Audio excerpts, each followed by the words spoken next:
La melatonina es una hormona producida por el organismo, se produce en la glándula pineal, pero hoy día sabemos que prácticamente toda la célula del organismo también produce melatonina, incluso a concentraciones mayores que la producida por la glándula pineal.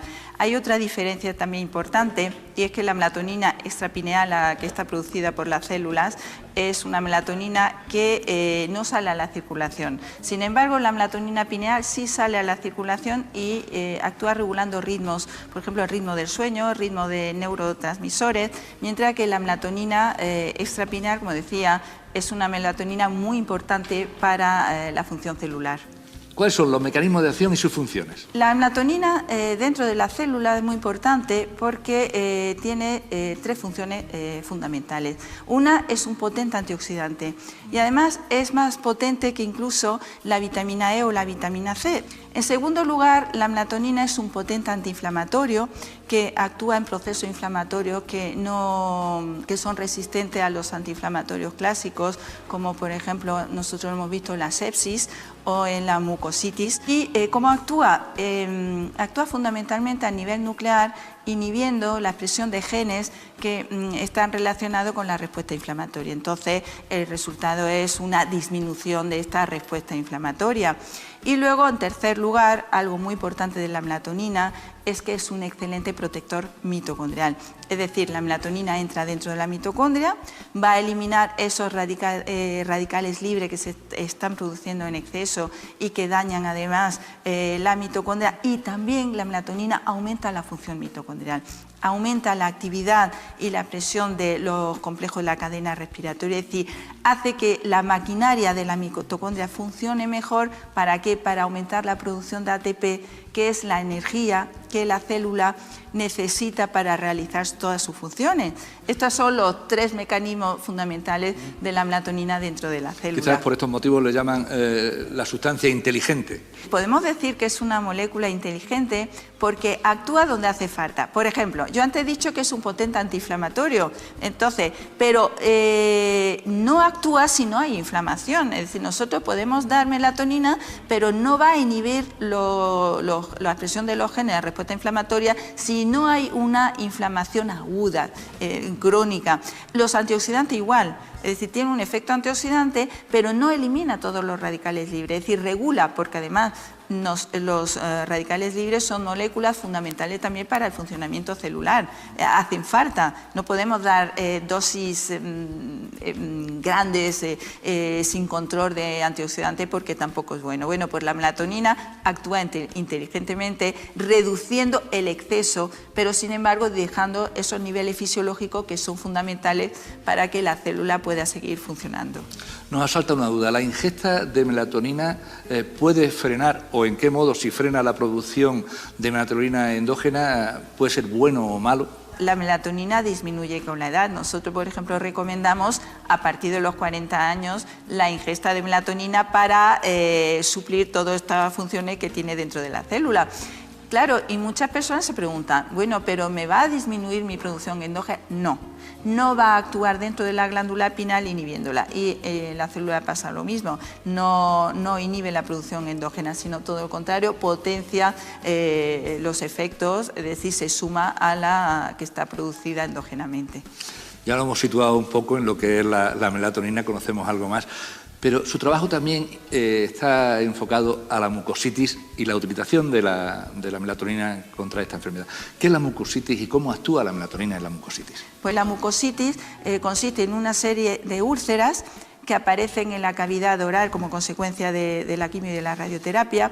Son muy dolorosas, afecta a todo el tracto gastrointestinal y tan solo se calman con los dolores con derivados opioides. Llega un momento que el paciente no puede comer, no puede beber, pero no puede beber agua, hay que ponerle una sonda nasogástrica, incluso en algunas ocasiones disminuirle o suspenderle el tratamiento de la quimio y de la radioterapia con lo que ello supone. Y nosotros elaboramos un gel en nuestro laboratorio, un gel de melatonina que tiene unas propiedades específicas, y es que va impregnando la mucosa, se va liberando lentamente de tal forma que no llega a pasar a la circulación, se queda en la mucosa.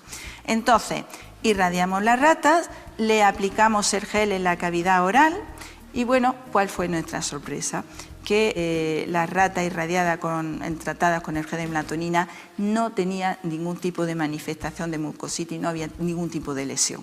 Llegamos a la conclusión de que el gel de melatonina protegía la mucosa, evitaba la mucositis porque protegía la mitocondria. La mitocondria estaba totalmente normal en las células de la mucosa oral, mientras que las células irradiadas no había mitocondria, estaban totalmente rotas.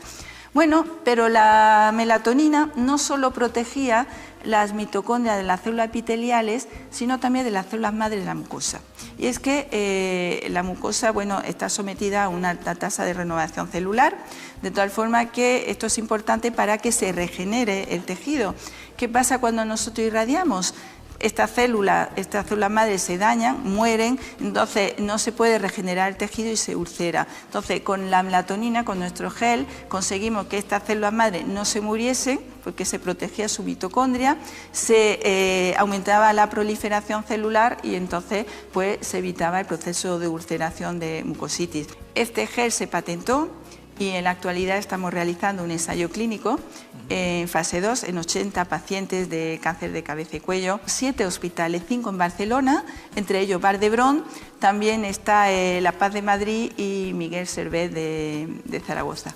¿Y cómo van esos ensayos? Muy bien. En la actualidad tenemos ya 46 pacientes y está previsto que para febrero por ahí acabe el ensayo clínico en fase 2 y podamos entrar en el ensayo clínico en fase 3. ¿Cuáles son las futuras líneas de investigación una vez conocidos los resultados que se están llevando a cabo con la melatonina sobre la mucositis? Estamos estudiando los efectos de la melatonina en las células tumorales y esto era algo fundamental porque teníamos que ver si no había ningún tipo de interferencia del gel con el tratamiento de la quimio y de la radioterapia.